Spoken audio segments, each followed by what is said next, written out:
All right, Kelly, we've tried to replace the human touch like multiple times in this area. And so we're going to talk about where humans still beat AI. And I'm so bullish, you know this, on AI. And I think it's going to replace all of us. Yeah, well, I am too because it's cool and it's the new thing and people are starting to leverage it and I don't want to be left behind. Yeah. Like I definitely feel a pressure to be on the forefront Right. of AI because it's cool. So is it fair to say this is where we have failed to show that AI is better than humans? Yeah, there's still some areas out there where we can't do it. We really tried. Okay, so Yeah. it was all around lead conversion. We tried to have our funnel, the top of our funnel of content, get conversations, get leads in DMs on multiple social platforms, so Instagram and Facebook specifically, and have AI nurture those conversations, actually have conversations in DMs, and convert those conversations into phone numbers and pass them off to our agents on our team. Yeah, which is like, holy cow, what would I be doing if we leveraged that off? Because that's what I was doing. But let's think about even why we thought we could do that. And it's because we did do it with the Instagram content. Right. It was completely automated and completely AI with 11 Labs and Hagen, and it was your avatar. Right. And it got 40,000 followers in a matter of months. So I think that is kind of like our first realization of, okay,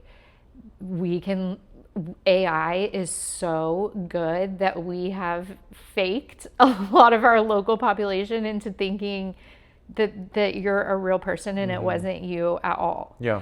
So we scaled it and we Yeah. leveraged, which got a lot of our time back and a lot of our money back. Right. And so it worked when it came to content. Right.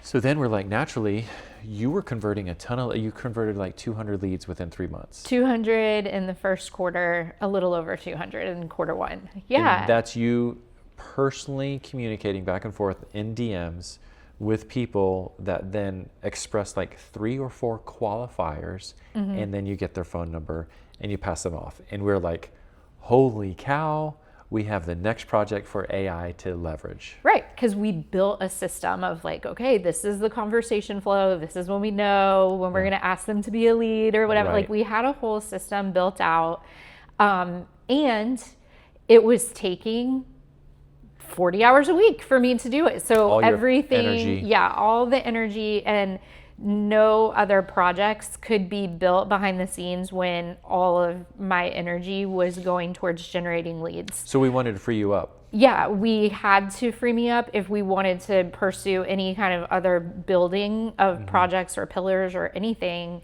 because I was converting leads literally all day long. I think there was like 8. I got 8 in one day. Yeah. So it's like that takes a lot of work and a lot of organization to be like, okay, like who am I talking to and where am I at in this conversation? It's more than just like, okay, like I got a lead and we're passing them off. It's a conversation and actually, being interested in Tons of mental energy. Yeah. And strategy. Right.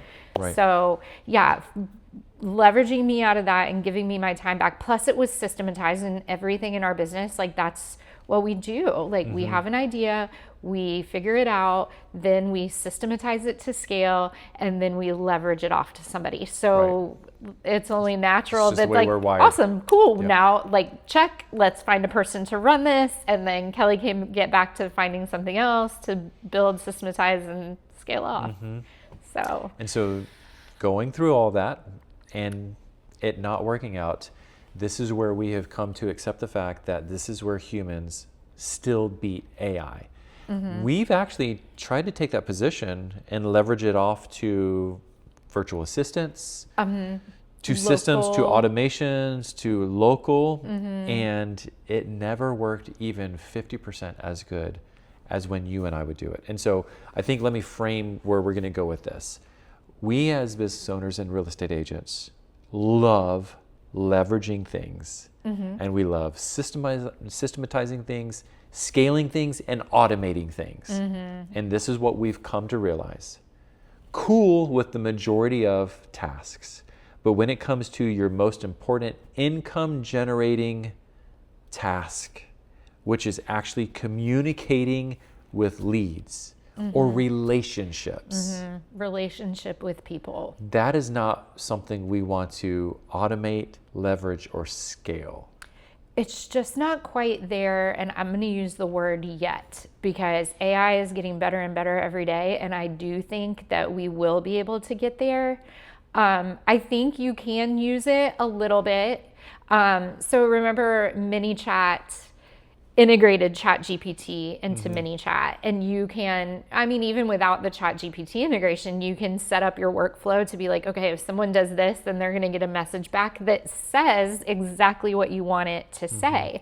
And I think that does work up until a certain point when it comes to conversion. I think the giving and the back and forth of information can be automated with AI, but I think the relationship building, once it reaches that point where it's like, okay, I've given them the information that they want. AI is great at passing off information, but AI is not there yet to build the relationship it takes to convert a lead. So yeah, we've tried the super cool ChatGPT integration there. It didn't work, and it got like super weird. Yeah, so these are DMs of people that are reaching out to us on Facebook and Instagram. And sometimes they comment on a guide. Right. Sometimes they're in our Facebook group and they're expressing interest in moving to the area. So it's a warm lead. And then these conversations happen in the messenger. And we built out a custom GPT. We took a week and like countless hours of kind of like trying to download your psychology of how you have these conversations. And we built this masterful GPT, and we fed it to it. And our whole idea was each time someone responds in a message, we're going to copy that message, feed it to chat, and chat's going to let us know how to respond. That way we can hand it off to our VA. And now Kelly's free. Right, because my brain was built into this custom GPT, but ultimately it just didn't. It drifted. I mean, AI gets lazy. Yeah. Ultimately, here was the real problem. We fed it the system because we had a workflow for like, okay, someone comes in, this is the first question they ask, or we ask, and they kind of respond this way. We can assume how they're going to respond. And then it's kind of like, okay, so then we go this way. And it's basically, you know, just the old LP mama, like, where are you moving from? Like, what's bringing you here? So we had 4 questions, core questions that we were asking everybody. And AI wants to work the process. It wants to give information. And that's like, you know, ChatGPT, we're going to it for information. We're asking it questions, and then it's giving us information back. And that's how that custom GPT was working. It's great for information communication, but it's not great for like emotional and connection communication, which is absolutely what it takes in order to get somebody to trust you, to ultimately give them their phone number. Because trust is not earned through information. No. Trust is earned through connection. And what chat was doing is it was just following a system, and it had little to no discernment. It wanted to make assumptions and close loops so it could just push people through the system. It had a formula that it wanted to get all of the answers to, and it wanted to get it as quickly as possible so that it could move on. But even outside of business, just using ChatGPT in my personal life, do you know my biggest frustration with it is? It has no concept of time. So just in my personal life, for example, my toddler is sick, and I'm, of course, like, chat, what's wrong with her? You know, like, here's all of her symptoms. And that has been super helpful because it's giving me information. But I'm like, okay, she had a dose of medicine at this time, and now it's this time, and these are her symptoms. And chat will be like, well, yesterday when you gave her the medicine. But I'm like, no, chat, it's still the same day. So AI has no concept of time. And I've learned that. And so I'm constantly like, hey, chat, it's 4:30 p.m. And then the next time I talk to it, hey, chat, it's now 7:30 p.m. because I need to frame that for it. And I think that's where it was really falling apart when we were trying to communicate with the leads, because it just wanted to get these questions answered. Yeah. And when we do that to a person, it turns into an interrogation. Right. Yeah. So that right there, humans have the discernment to be like, we call it emotional intelligence. Exactly. You're exactly right. It's the emotional intelligence and like the social cues. Right. Of I can't just fire questions at these people or they're going to feel weird. You know, we've come across, and we have some mutual friends, just a few, that in social settings and conversations, we're like, they have no emotional intelligence or discernment of tact. Yeah. Like, they're like, just like have the blinders on, they have mission, and they want to accomplish whatever their agenda is. And we've all been around people like that, and it's not a good feeling. No. There's no trust. No, we're called introverts, and like we don't like small talk. And chat is the same way. Like it just wants to avoid that emotional and like small talk interaction and just like let's get to the task. Yeah. Because we gave it a task and it wanted to complete it. So humans are better and should be better, and we should lean into relational connection and communication. So not only when it comes to lead follow-up and lead conversion, but also nurturing our database and nurturing our sphere and our friends. We all want to set people up on drip campaigns and automations and like these, 85 touch points, but nothing is more powerful than this, a cup of coffee together. Right. Or secondly, a live phone conversation. We think and we want to believe that sending a video message is just as powerful or like better, or even a voice note is better than a text message. But a live phone call or face-to-face, AI cannot replace that. No, it cannot. No. And I mean, even if you're like, well, my 11 Labs audio is really good and it could probably call someone, it doesn't. Even if it could and could go back and forth, that emotional intelligence just isn't there. But I think like, why are we wanting to leverage off our most important, that's a great point. Part of our business? Like leads drive everything. And in order to have leads, whether it's, social media leads or Sphere is your business pillar, it all takes relationship. And we know that AI just isn't there yet. So why is that always the first part? Like the leads and our people, why is that what we're trying to farm out first? What we want to leverage off. I believe, and I've heard, that we are highly paid professional communicators. And so this is what you're coming back to. We communicate purposeful and intentional to deepen relationship, to create relationship that leads to trust. If it's purposeful and intentional, that means it takes energy, it takes focus, and it takes time. How much does our society love slowing down and spending time, focus, and energy on stuff these days? No, like our the dopamine has completely fried us, and we don't have the ability to do that anymore. So, I think that's it. It's like our most important activities take time, focus, and energy.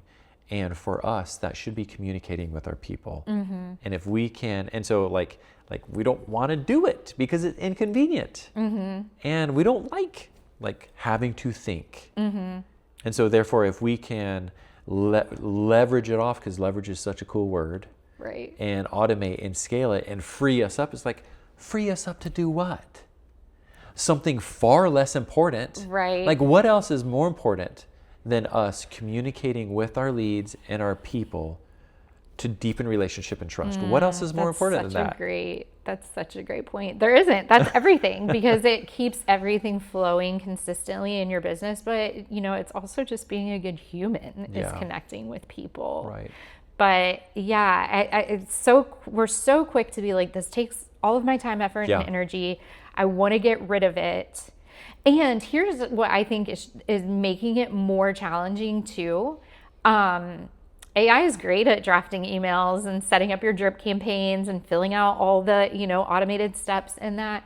But I think the public's first reaction to everything now when they get an email or they see a text is that AI? Did they use AI to write that? And so I think that is something also that we're having to combat as relationship and expert communicators. That's a great point. Because I feel like people's guards are up.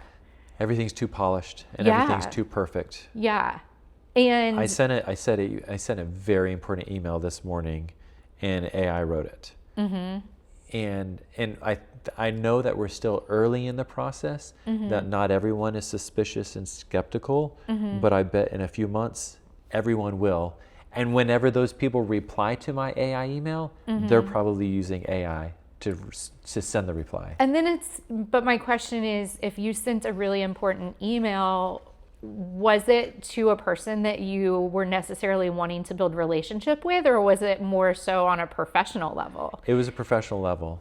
So I don't think the AI writing it makes that big of a difference because you're not wanting to create like a personal relationship. So that kind of goes back to AI. Like we're bullish on AI. We're using it in a lot of facets of our business, but let's not use it in the most important places where this still does require a human, which is with that emotional intelligence and the discernment of, am I being weird? Is this too polished? Like, is this really connecting with the person that I'm talking to? Right. Yep. John Cheplack said, we are leveraging ourselves out of relationship. And he said that years ago.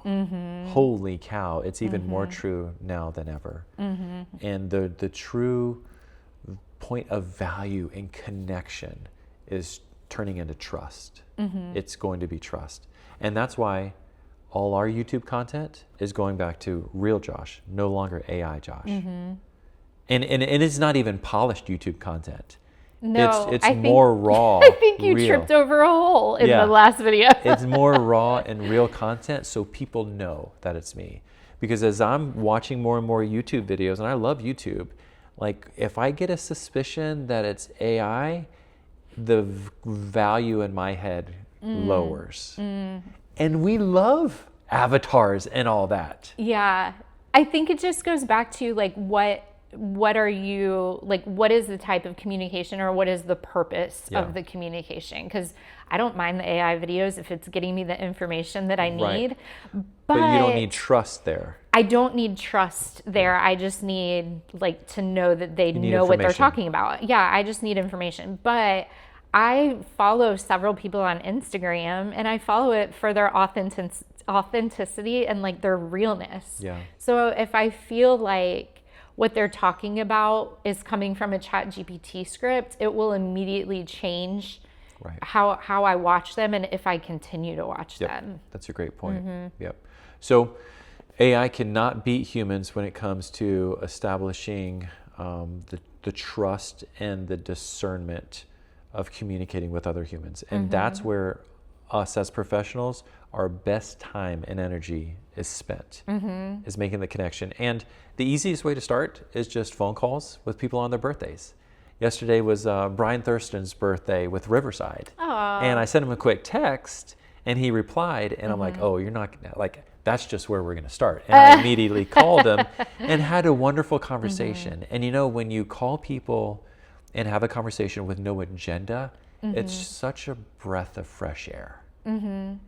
Yeah. Like, when has the last time anyone's called you just to chat and catch up? And I know you're an introvert, so you probably don't prefer them to call. I've trained everyone not to. No, I mean, there's an agent on our team who will just reach out and call. Yeah. And I always answer because I know it's going to be like a meaningful, few minutes spent connecting and feeling seen and heard and appreciated. Right. So yeah, there are those people who just have that knack. Here's also the thing too, like I sent them a text or the drip campaigns I feel like it kind of goes back to being selfish because all of those things are delivered on our time Right. and not on their time. Right. But a phone call is both people's time that you're giving each other. And like we just said, like time is everyone's most important commodity right now. Right. Like, Right. Yeah, so good. All right, so I'd say triple down on our humanity. yeah, use AI to do everything else. Right. Right? To give you time to be a human. Yeah. Because that's... Use AI for information and tasks and checking boxes and exactly what you said, to free us up to triple down on our connection and relationship.